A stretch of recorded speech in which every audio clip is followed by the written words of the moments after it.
Archaeologists believe that all but a small fraction of the ancient residents of Copan were farmers.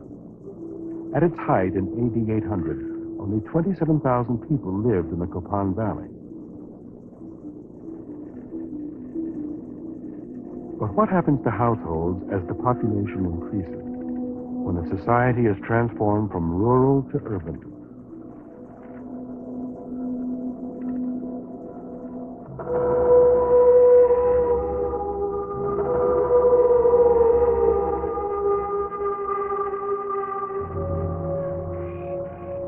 The Pyramid of the Sun, the Pyramid of the Moon, the Avenue of the Dead.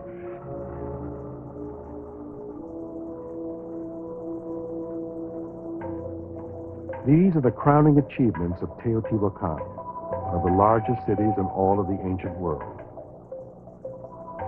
At its height, as many as 125,000 people may have lived here. For nearly 1,000 years, between 100 BC and AD 750, Teotihuacan controlled the basin of Mexico. Today, much of the ancient city is covered by cactus and cornfields. When the city grew, farming was pushed to the edges of the urban center, and these fields were covered with residences.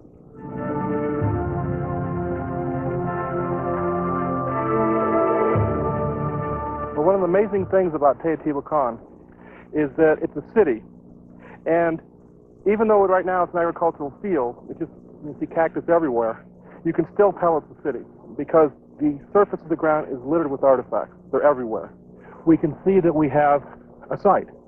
Here I have cultural material like this piece of obsidian, a piece of ceramics.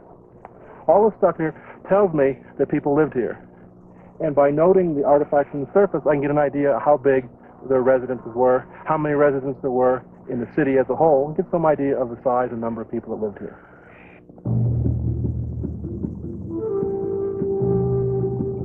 During the 1960s, archaeologists surveyed the entire city, revealing an urban grid as deliberate as the streets of Manhattan. A total of 2,600 buildings lined densely packed streets. 80% of these were residential compounds. These compounds enclosed numerous sleeping rooms, patios, and kitchens. Archaeologists estimate that 30 to 100 people could be housed in a single compound. Were these like modern apartment buildings, where strangers lived together by chance?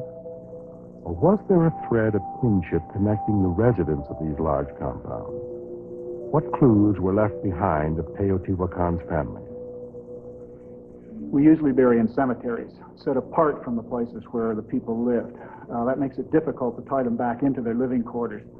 In Teotihuacan, fortunately, the people were buried within the apartment compound. Some of them were buried in open spaces like patios. These would have been particularly important individuals. But many of them were buried under the floors of the rooms that they had actually lived in. So in Teotihuacan, we have the possibility of using these skeletons to try and detect relationships within the apartment compound. Thousands of boxes line the walls of a laboratory in Mexico's National Anthropology Museum. This is where skeletal remains from excavations at Teotihuacan and other sites are stored. Looking for evidence of ancient kinship, Spence came here to analyze 81 skeletons from a single residential compound known as La Ventilla. Well, I analyzed them for a series of traits, about a dozen traits. These traits we think are partially genetic in origin, not completely, but partially. And hopefully by analyzing these traits, we might be able to say something about the relationships between individuals in the population. For example, you see this hole here over the eye. Some vessels pass through that hole, and we think that that's perhaps partially genetic. On this skeleton, this is a female, you can see a notch instead. So the vessels are passing through a notch. And that's one variation. There are others. Here, for example, in this mandible, you can see a groove running along here, but it's covered over by a bridge. On this one, let's see, there's the groove, but there's no bridge.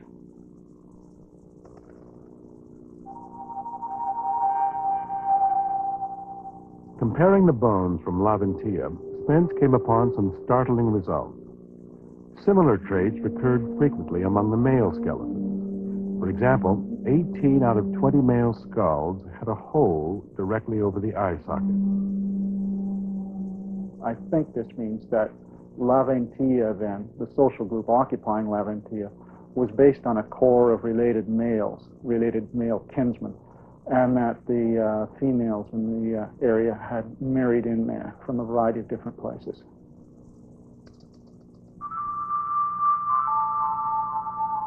So the 2,000 compounds of Teotihuacan were not apartment buildings filled with strangers, but the households of large kin groups. 30 to 100 relatives all living together. Great-grandparents, grandparents, brothers, uncles, cousins.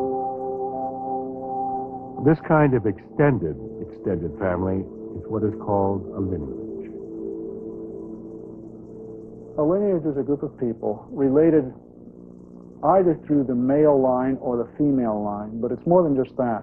These people usually live together, they will work together, they often own land in common, and they'll probably have some identity as a distinct religious group too.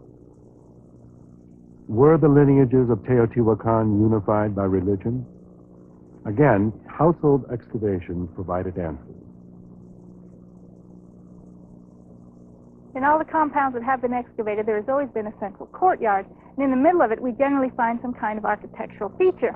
Now, in this particular compound, it's a very elaborate and very beautiful one. Look at the detailing on the stone, and also look at the little ornaments on top of it. There are fragments that show us that it once was plastered and painted, so we have to remember that it would have been completely brighter and much more colorful and really looked splendid. These strange and splendid structures were altars, but who was being worshipped there? In 1980, Rebecca Story and Dolph Whitmer excavated a residential compound in a neighborhood of the city now called Tlahinga. The evidence showed people had lived in the compound for close to 500 years. Underneath the central altar, archaeologists discovered several skeletons buried decades apart. When we excavated under the central courtyards of Tlahinga, we found a series of human burials. Now, Tlahinga was actually a rather modest compound, probably people that we would think of as relatively poor in the whole city, and yet the most elaborate offerings that were found with anybody were with these individuals. This person here was buried with an awful lot of marine shell, including a beautiful headdress made out of very elaborate rattlesnake pattern. Marine shell was an expensive item for the ancient residents because it had to be imported. It took days of travel on foot to bring goods like these from the coast to the city. This means that all through the history of the Tlahinga compound, individuals, important individuals, were buried with a lot of ceremony and a lot of elaborate offerings under the altar. And it was quite clear that they were fairly old from several pieces of evidence, including from this jaw. For instance, you can see this individual has lost all their teeth. It helps fill back in because they were lost quite some time ago. I could also tell from the sex that they were practically all males except for one female.